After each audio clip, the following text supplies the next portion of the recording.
From September 1977 to April 1978, a ruthless killer roamed the streets of Columbus, Georgia. He would select his victims at random, strangle them with a piece of fabric, and leave the scene soon after. All of his victims were elderly, affluent white women well known around town. When the suspect was finally apprehended, it was discovered that he was responsible for a string of deaths in New York.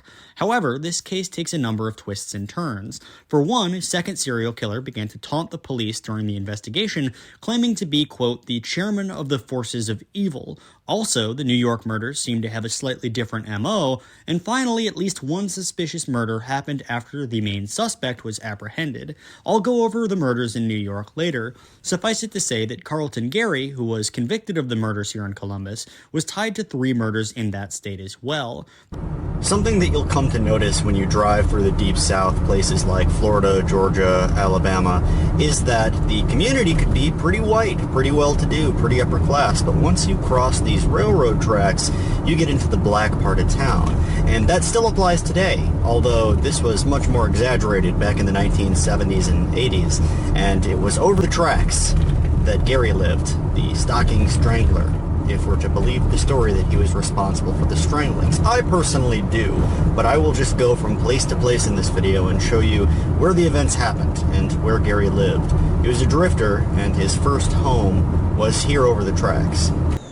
On September 11th, 1977, 64-year-old Gertrude Miller of 2703 Hood Street, the building in front of us, was beaten with a board and sexually abused. The suspect left knitted stockings in her home.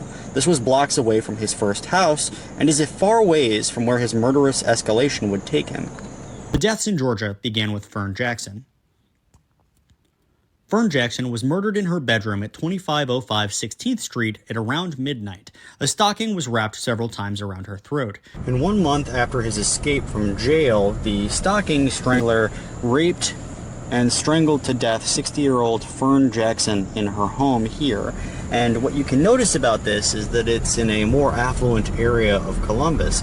Of course, it's not that far from his house, but this is a pretty big step up from some of his initial murders. She was a 60-year-old health department educator. She appeared many times in the papers, including as the recipient of an award by the Chattahoochee Valley Business and Professional Women's Club in 1971. She was well connected in Columbus, marrying Hernan D. Jackson in 1952, the brother of Harry C. Jackson. The same year they were married, Hernan's brother Harry became a lawyer and built his reputation until, in 1961, he would be elected to the Georgia Senate as a Democrat. When Hernan died in 1973, Fern seems to have taken on his estate and lived comfortably, retaining her job as an educator while also advocating a number of feminist causes.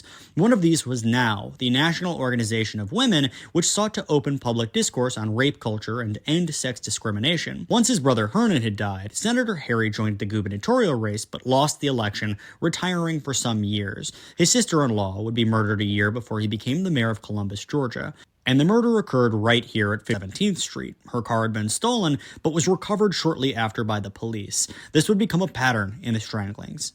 The next victim was killed at 3927 21st Street 9 days later. Miss Jean Diamondstein was unmarried, 71 years old, and officials said it seemed to be a carbon copy of Fern's murder, immediately putting the city on high alert. Miss Diamondstein was another interesting figure in her own right. Her first mention in the papers was in early 1942 in relation to her volunteering with the Jewish Welfare Board, assisting troops at Fort Benning. In a sign of the times, the Jewish board was entertained by a blackface comedy troupe at Fort Benning's USO. B'nai Israel was there as well, a Reform liberal Jewish congregation. The B'nai B'rith appears again in 1960 when Diamondstein is mentioned in the papers as a representative of Shereth Israel, another liberal Jewish group who was working with B'nai B'rith to sponsor a YMCA supper. She appears again late the following year for another hosted dinner for soldiers on Fort Benning. In 1964, it was announced that she would be joining others on a 21-day tour of Europe and Israel, showing that she was very well-to-do. And again, years later, in 1966, she was returning from a week-long vacation to Puerto Rico, not a poor woman by any means. And just like Fern, in the few years before her murder, her main benefactor, in this case her brother Fred, passed away. She had just retired from a long business with him, Fred and Jean's department store, and for the past few years had been enjoying the benefits of her hard work. Also like Fern, she was a progressive socialite in town, still promoting traditional Southern values. On October 4th, 1977, Gary moved to 3231 Old Buena Vista Road. He almost immediately began staking out a house down the street. 4 days after Gary moved to the Old Buena Vista Road, the home of sisters Callie East and Nellie Sanderson, aged 75 and 78, was broken into. This happened here at 1427 Eberhart Avenue. What's so disturbing about this is that Gary probably staked this house out and figured on murdering two elderly women. But when their son was home, he just decided to commit a robbery. The suspect stole the car, which had a .22 Ruger under the seat. Now, this is an unusual case. The car was left on Buena Vista Road, and the gun was later taken as circumstantial evidence. But what's so weird about this .22 Ruger is that I believe the son never reported it missing until a week after Gary escaped from jail, years later in 1984. Now, that's a lot of time to wait before you tell the police that your gun is missing. At least that's how the newspaper article that I'm getting this timeline seems to paint the picture.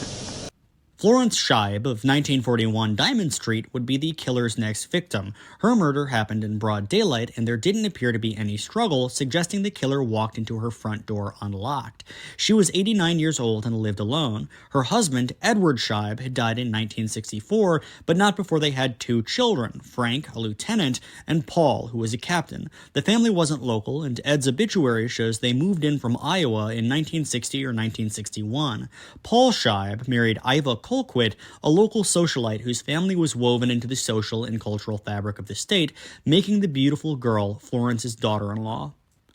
And Florence's murder differed in a number of ways from the first two victims. First, there was no sign of a struggle. She also wasn't a local or a progressive, nor did she marry into a wealthy local family. Her sons, however, were both go-getters, and Paul got them rooted into the area through the Colquitt family. Finally, this was the only killing that happened in broad daylight. Only 4 days later, on the 25th of October, the killer struck again. This time it was at the home of Martha Thurmond of 2614 Marion Street. She was strangled with a stocking sometime between 1 a.m. and 4 a.m. Martha was the wife of William Harrison Thurmond, a well-respected Columbus businessman. For nearly 30 years, he was the treasurer of the Trust Company of Columbus and the Wilcox Lumpkin Company. He died after a short illness in 1951, leaving his wife with a large fortune. Much like Fern Jackson, she worked as a teacher to stay busy and was given awards in her own profession. Within a few years, she was on the school board and taught the second grade as recently as 1974.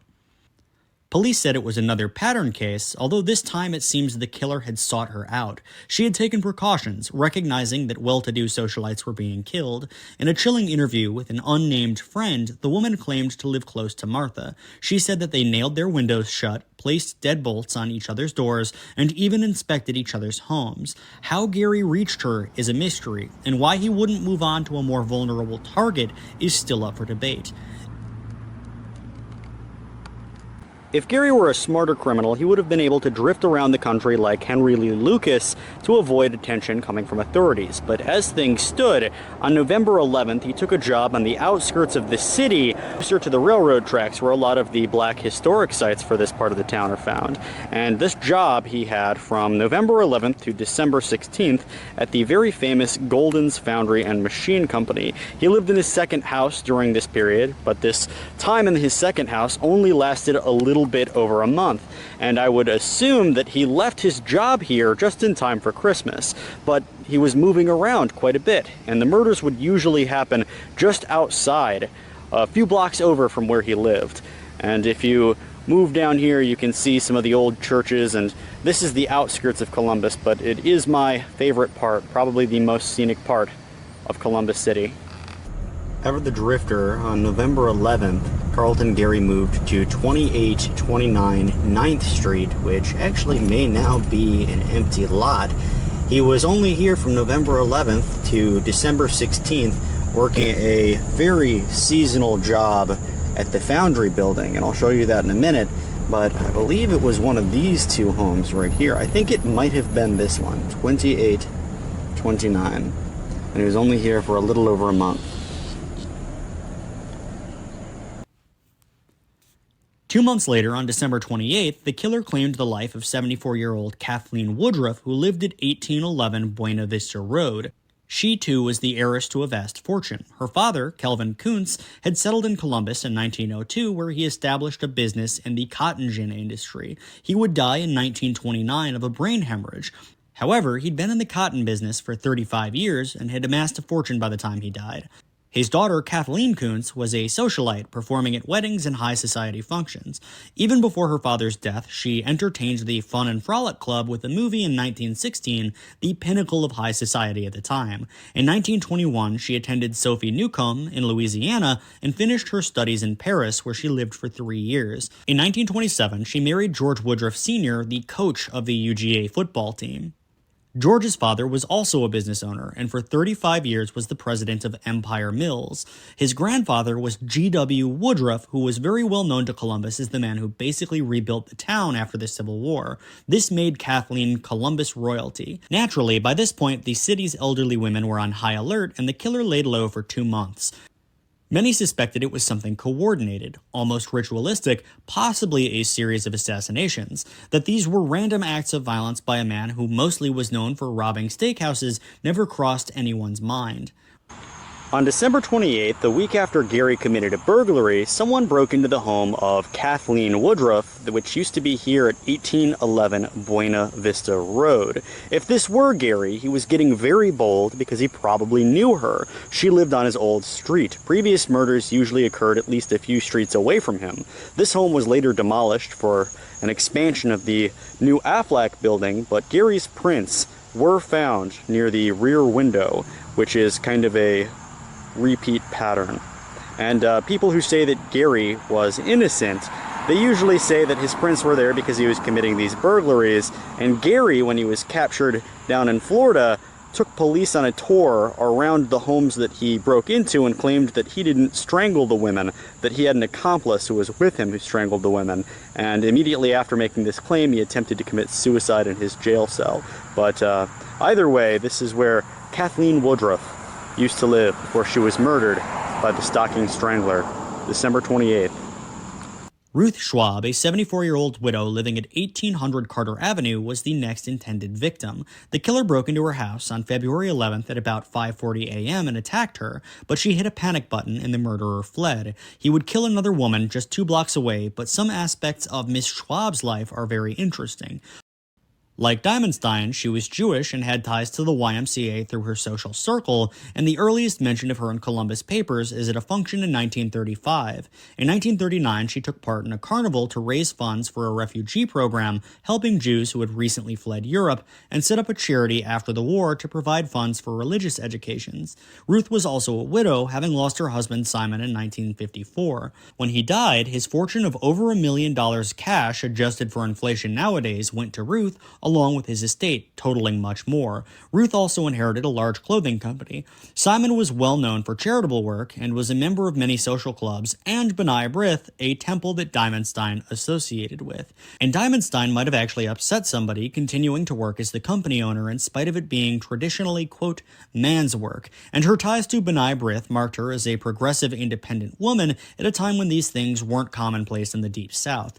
Like Kuntz and Diamondstein, she took vacations, often, doing both with her 90-day world tour, including to places that were nearly inaccessible. She quickly settled into a life of leisure that lasted up to her murder. Mildred Borum would be the next victim, killed at 1612 Forest Avenue. Times are a little hard to determine from the newspapers, but she was probably killed at night after the murderer failed at taking Schwab's life.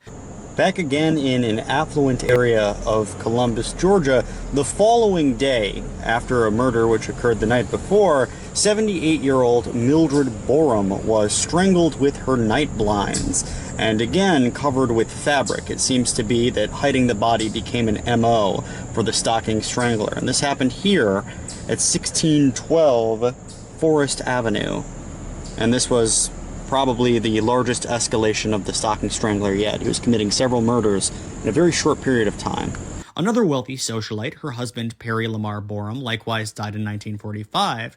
Her father, E.P. Dismukes, was the president and secretary-treasurer of the huge Georgia Manufacturing Company and died in 1952, leaving a huge fortune to his daughter Mildred. She married the assistant treasurer of the Columbus Savings Bank and Trust, Perry L. Borum. This company became Synovus Bank. And on April 20th, 1978, Janet Kofer became the final victim, if you believe the police that there was only one killer, Carlton Gary. She was 61, living at 3783 Steam Mill Road, and like Ruth Schwab, had the exact same alarm system set up. This was a silent buzzer that would ring in an adjacent home with a distress signal so the neighbor could call the police, a common practice in the 1970s. However, she never seems to have used the alarm. Her husband, Pinckney, had also died back in 1959, leaving her his estate. Her father-in-law, John Jefferson Kofer, was also the mayor of Grayson, a justice of the peace for 50 years, a business owner, and a city clerk. He was still alive when she was killed. April 20th saw a flurry of violence. After the murder of Janet Kofer, Gary made his way to the Burger King at 3520 Macon Road, and he then dumped Kofer's car elsewhere. He may have actually been using the car for this robbery, but details on this are sparse. And the Burger King is now a Macon Road barbecue. After robbing the Burger King on April 20th, 1978, Gary went on a string of robberies that led him out of town. He robbed the Hungry Hunter on May 14th, the Western Sizzlin' on September 4th, and by the 22nd robbed another restaurant in Gainesville, South Carolina. He then embarked on a spree in Gainesville, robbing the Po Folks restaurant on November 5th, the Jack's Steakhouse on December 7th, and in early February 1979, another Po Folks restaurant, this time in Gaffney, South Carolina. He's arrested the following day, having earned the nickname the Steakhouse Bandit.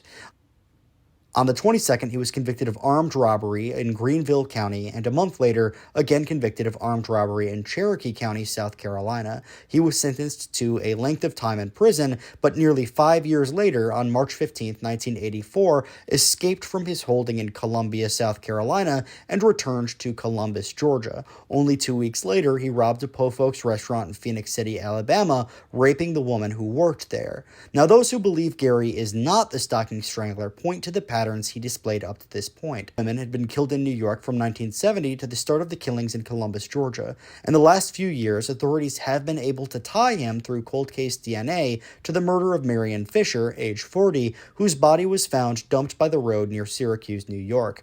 These early killings were of mostly poor or middle-class women and involved robberies. In fact, he wasn't sentenced to life in 1970 for the murder of 85-year-old Nellie Farmer simply because he was committing these robberies with another man who supposedly had done the killing while Gary acted as the getaway. He was only sentenced to 10 years for this, but got out in 5 for good behavior. Now compare this to the patterns we see in the Strangler and the typology of his victims. Many of the women were progressive widowers who championed feminism, were involved in local charities, served in the field of education, and traveled often. Several of them were Jewish and involved in B'nai B'rith, and these similarities, oftentimes people will say, are too close to say that he was just randomly selecting rich white women. Gary, his supporters say, is at most a petty criminal with a penchant for robbing steakhouses and a violent streak that never escalated to the type of horrific murders seen in Columbus. The most unnerving fact I found in this case is the chain of events leading up to his final capture. Only a week after the robbery in Phoenix City did Henry Sanderson think to call the police and tell them about the 1977 break-in that resulted in the theft of his Ruger. Now, Phoenix City has always been known as a crime-ridden area, so to think of calling the police a full 7 years later to report a stolen pistol is at least a little unusual. I honestly suspect newspapers accidentally misreported this fact, and am hoping to reach out to anybody who has more info. But if you wanted to play devil's advocate on the side of Gary, you might accuse the police of having been warned of a missing Ruger years prior, and telling the press they only recently got the clue that led to his arrest once they heard he rolled back into town. After all, he was a perfect suspect, having been at least involved in a series of murders in New York in the early 70s and robberies all over town at the same time these murders were committed in 77 and 78. Over the next month, the gears got turning at the Columbus Police Department. They hired a detective to trace the Ruger, which was stolen in 77, to Michigan.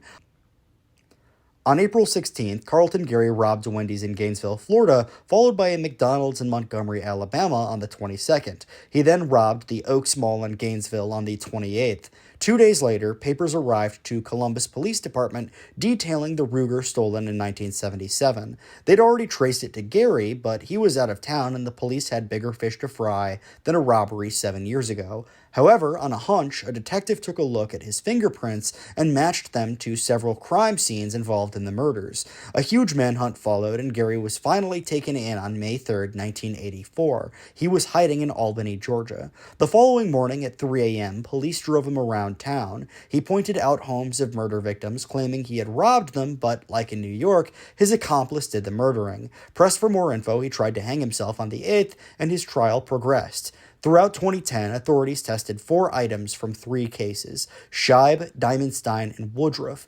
Gary matched to the murder of Diamondstein, but not to Martha Thurmond, causing some confusion as to whether or not he may have been telling the truth about having an accomplice. In 2012, the DNA results for Miller again proved negative. The following year, the prosecution invalidated Martha Thurmond's DNA evidence, claiming that the crime lab had been tainted. And finally, on March 15, 2018, Carlton Gary was executed by the state of Georgia. Serial killer is scheduled to be executed tonight at Georgia's State Prison in Jackson at 7 p.m. Carlton Gary is known as the stalking strangler, a killer who raped and murdered 7 women in Columbus, Georgia in the late 1970s.